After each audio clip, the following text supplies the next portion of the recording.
One piece की दुनिया में डेविल फ्रूट्स काफी रेयर और पावरफुल होते हैं, लेकिन जब बात जोन फ्रूट्स की आती है तो इनके पास एक अलग ही लेवल का ब्रूटल स्ट्रेंथ होता है। रीजनरेशन और इंड्योरेंस एकदम पीक पर होता है। चाहे एंशियंट जोन हो या मिथिकल जोन, एक बार यूजर ने ट्रांसफॉर्मेशन ले ली तो बैटलफील्ड एक केज फाइट बन जाता। तो आज हम बात करने वाले हैं ऐसे ही top 10 most powerful zone users की, जिन्होंने अपनी डेंजरस स्ट्रेंथ और अनस्टॉपेबल विल से दुनिया को हिला दिया था। तो क्या आपका फेवरेट कैरेक्टर भी इस लिस्ट में शामिल है? चलो पता लगाते। नंबर 10 पर है हुज हु। ये बंदा टोबी रोप्पो का सबसे स्ट्रॉन्गेस्ट मेंबर रह चुका है और एक टाइम पर CP9 का इलाइट असासिन भी था। जब गोमू गोमू नोमी चोरी हुआ तो इसको जेल में डाल दिया गया क्योंकि हुज हु उस डेविल फ्रूट का गार्ड था। बात करें हुज हु के डेविल फ्रूट की, तो हुज हु का डेविल फ्रूट है नेको नेको नोमी मॉडल सेबर टाइगर। ये एक एंशिएंट जोन फ्रूट है जिसकी हेल्प से यूजर सेबर टाइगर के हाइब्रिड और फुल वर्जन में ट्रांसफॉर्म हो सकता है। हुज हु पहले से ही एक लार्ज में लंबा चौड़ा आदमी है, तो डेविल फ्रूट के ट्रांसफॉर्मेशन से उसकी साइज और ज्यादा बढ़ जाती है, जो कि इजीली नोटेबल है।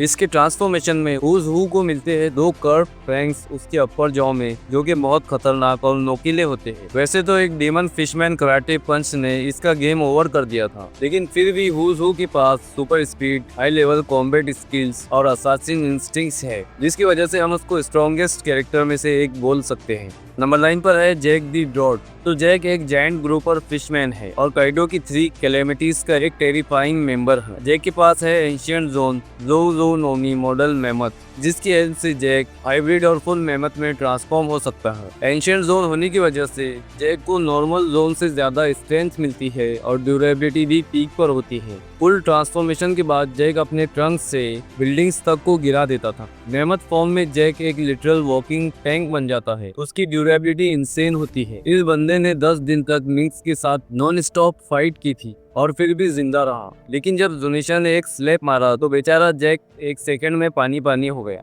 नंबर 8 पर है क्वीन दी प्लेग दी साइबोर्ग डायनासोर। तो ये बंदा जैक से एक स्टेप ऊपर है। क्वीन दी प्लेग। क्वीन एक मैसिव राउंड फिगर कैरेक्टर है। इसका डेविल फ्रूट है रियो रियो नोमी मॉडल ब्राचियोसोरस, जो उसे सुपर स्ट्रेंथ और हाई ड्यूरेबिलिटी देता है, और इसकी हेल्प से क्वीन हाइब्रिड और फुल ब्राचियोसोरस में ट्रांसफॉर्म हो सकता है, जो कि काफी कूल लगता है। और क्वीन जब फुल ट्रांसफॉर्म होता है तब उसकी नेक इतनी लंबी और टफ हो जाती है कि वो अपनी नेक से टारगेट को कुचल सकता है। लेकिन ये सिर्फ एक पावरफुल जोन यूजर नहीं बल्कि साइबोर्ग साइंटिस्ट भी है। क्वीन के पास डेडली वायरसेस, लेजर बीम्स और मॉडिफिकेशंस का आर्सेनल है, जो उसे बैटलफील्ड पे अनप्रिडिक्टेबल और डेंजरस बनाता। सांजी से फाइट करते टाइम उसने अपना जर्मा 66 लेवल एक्सो स्केलेटन एक्टिवेट किया था। फिर सांजी का इफ्रिट जैमरे क्वीन पर भारी पड़ गया, लेकिन फिर भी क्वीन एक कमाल का जोन यूजर है। नंबर 7 पर है किंग दी वाइल्ड फायर। तो किंग एक लंबा चौड़ा आदमी है जो कि लूनारियन है, और लूनारियन होने की वजह से किंग अपनी बॉडी से फायर निकाल सकता है और फायर को मैनिपुलेट भी कर सकता है। अपनी स्वॉर्ड को फायर से कोट कर सकता है और फ्लेम बुलेट भी लॉन्च कर सकता है। तो किंग है काइडो का राइट हैंड मैन, और किंग का डेविल फ्रूट है रियो रियो नोमी मॉडल ट्रेनोडॉन, और इसके साथ में किंग की लूनारियन ब्लड लाइन और भी ज्यादा डेडली बन जाते। जब तक उसकी फ्लेम्स ऑन रहती है तब तक ये बंदा इनविंसिबल है। इसकी सोर्समैनशिप और एरियल कॉम्बैट स्किल्स भी टॉप टायर है। जोरो ने इसे हराने के लिए कॉन्करस हाकी इन्फ्यूजन यूज किया, जो बताता है कि किंग कितना स्ट्रॉन्ग ओपोनेंट। भाई सच बता रहा हूँ, एक टाइम पर लगा था कि जोरो हारने वाला है। बहुत डिप्रेसिंग मोमेंट था। नंबर 6 पर है रॉब लूची दी डेडली असासिन। साइफर पोल का सबसे डेंजरस एजेंट रॉब लूची एक मास्टर असासिन और एक टाइम पर लुफी का राइवल भी रह चुका।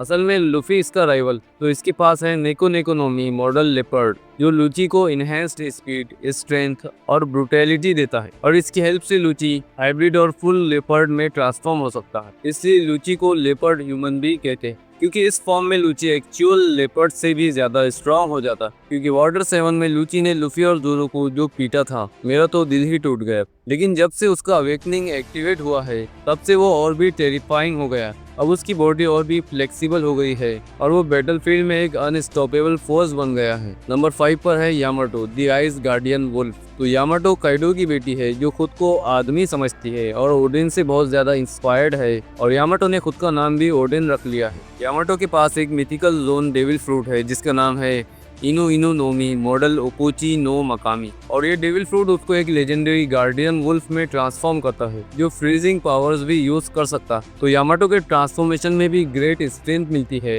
और ये एक आइस बेस्ड डेविल फ्रूट है। तो यामाटो आइस को क्रिएट कर सकता है और उसे मैनिपुलेट भी कर सकता। तो यामाटो एडवांस कॉन्करर्स हाकी तक पहुंच चुकी है जिससे वो काइडो के साथ फाइट कर पाई थी। नंबर 4 पर आया Marco the Phoenix the ultimate healer. तो मार्को व्हाइट बियर्ड पैट्स का फर्स्ट डिवीजन कमांडर रह चुका है। तो उसकी पोजीशन से हम उसकी स्ट्रेंथ और पावर का अंदाजा लगा सकते हैं कि मार्को किस लेवल का बंदा है। मार्को के पास है mythical zone टोरिटोरी Nomi model Phoenix जो उसे सेल्फ रीजनरेशन और एरियल कॉम्बैट का मास्टर बनाता है। तो इस डेविल फ्रूट की हेल्प से मार्को हाइब्रिड और फुल फिनिक्स में ट्रांसफॉर्म हो सकता है और मार्को का डेविल फ्रूट उसको रीजनरेशन भी ग्रैंड करता है जिससे वो लगभग इमॉर्टल बन जाता है। व्हाइट बियर्ड का फर्स्ट डिवीजन कमांडर होने के बावजूद इस बंदे की कॉम्बैट पोटेंशियल सिर्फ ऑफेंस तक लिमिटेड नहीं है। ये बंदा मरीन फोर्ड और ओनिगाशिमा दोनों जगह फुल पावर में फाइट कर चुका। नंबर 3 पर है Sengoku the Buddha of justice. तो सेंगोकू एक फॉर्मर फ्लीट एडमायरल था और एक extremely rare mythical zoan user भी है। उसके पास है हिटो हिटो नोमी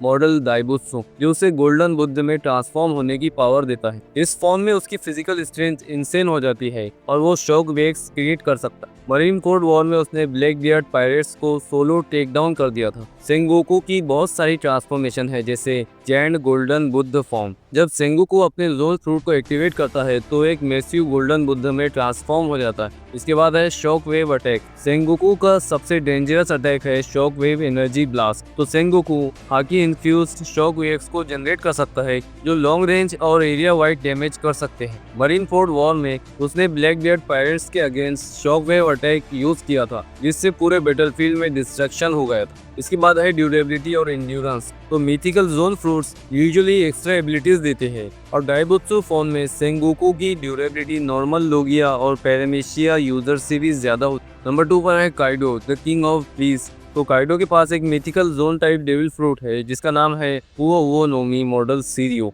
इस फ्रूट की वजह से काइडो एक मैसिव फ्लाइंग ड्रैगन में ट्रांसफॉर्म हो सकता है जो फायर ब्रीथिंग, स्टॉर्म क्रिएशन और एक्सट्रीम ड्यूरेबिलिटी जैसे इंसेन एबिलिटीज देता है। बात करें ओरिजिन की तो ये फ्रूट रॉक्स डी ज़ेबेक की एरा में एग्जिस्ट करता था और काइडो ने इसे बिग मॉम से लिया था गॉड वैली इंसिडेंट के बाद। तो इस फ्रूट की वजह से काइडो को कई सारी एबिलिटीज मिलती है जिसमें सबसे पहले है काइडो का फुल ड्रैगन फॉर्म। काइडो का डेविल फ्रूट ट्रांसफॉर्मेशन उसको एक massive eastern style Azzur dragon में बदल देता है। इस फॉर्म में वो आसमान में उड़ सकता है और आइलैंड लेवल डिस्ट्रक्शन करने की पावर रखता है। उसकी बॉडी की ड्यूरेबिलिटी इंसेन लेवल की होती है जिसे तोड़ना इम्पॉसिबल लगता है। इसके बाद है hybrid dragon form. Hybrid form में काइडो अपनी ड्रैकोनिक एबिलिटीज और ह्यूमन स्ट्रेंथ को कंबाइन करता है। ये फॉर्म उसका सबसे बैलेंस्ड और इफेक्टिव कॉम्बैट मोड है जो स्पीड, पावर और हाकी का बेस्ट कॉम्बिनेशन। इस फॉर्म में उसका कॉन्करर्स हाकी इन्फ्यूजन और भी डेडली हो जाता। नेक्स्ट है elemental control flames, thunder, wind and ice. Kaido एक एलिमेंटल फोर्स है जो नेचर मैनिपुलेट कर सकता है। काइडो एक फ्लाइंग ड्रैगन होने की वजह से फ्लेम क्लाउड्स जनरेट कर सकता है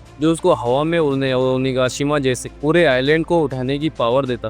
और नंबर 1 पर है मंकी डी लुफी। लुफी का devil fruit One Piece universe का एक बहुत ही इंपॉर्टेंट और मिस्टीरियस फ्रूट है। तो लुफी का डेविल फ्रूट था गोमो गोमो नोमी जो कि एक पैरामेशिया टाइप। लेकिन अवेकनिंग के बाद पता चल कि ये एक्चुअली एक mythical zone type devil fruit है जो सन गॉड निका का मॉडल है। और इस फ्रूट की हेल्प से लुफी की बॉडी के साथ एनवायरनमेंट भी रबर जैसा बिहेव करता है। जैसा लुफी चाहे वैसा शेप चेंज कर सकता है। इसके बाद उसकी फाइटिंग स्टाइल इमेजिनेशन पर डिपेंड होने लगती, जैसे बड़ा सा फिस्ट बनाना और कार्टून फिजिक्स यूज करना। और बात करें गियर 5 ट्रांसफॉर्मेशन की तो ये आता है अवेकनिंग के बाद और इससे लुफी का अपीयरेंस पूरी तरह बदल जाता है। उसके बाल वाइट हो जाते हैं, आंखें शाइन करती है और उसका ऑरा बिल्कुल डिवाइन फील देता है। तो ये फ्रूट जॉय और फ्रीडम का सिंबल है, इसलिए वर्ल्ड गवर्नमेंट इस फ्रूट से डरती है और इसीलिए इसकी आइडेंटिटी भी छुपा के रखी गई थी। तो ये थे कुछ ऐसे जोन टाइप डेविल फ्रूट जिनकी पावर्स इंसेन लेवल पर है और शायद तुम्हारा फेवरेट डेविल फ्रूट भी इस लिस्ट में शामिल हो सकता है। और अगर ऐसा है तो कमेंट्स करके जरूर बताना। मिलते हैं नेक्स्ट वीडियो में।